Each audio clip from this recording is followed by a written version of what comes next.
Install Android 10 on Sharp Aquos P6 via LineageOS 17.1. Please check the description for important notes and all the download links. First download ROM and GApps packages, then transfer the downloaded files to the phone storage, link is in the description below. Step 2. Boot your device into TWRP recovery. Once in TWRP, click on Wipe, Advanced Wipe, and select the check boxes, as shown in the image, excluding internal storage. Step 4. Swipe the button to wipe the device. Step 5. Go back to the recovery main screen, and tap on the Install button. Step 6. Navigate to the storage, and select the ROM zip file.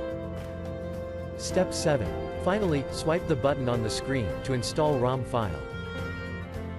Step 8. Flash the GApps zip package, in the same manner. Step 9. After GApps flashing completes, select Wipe Cache and Dalvik from bottom left side of screen, and swipe to wipe. Step 10. When the flashing process is complete, hit Reboot System. That's it, you have successfully installed the ROM on your device.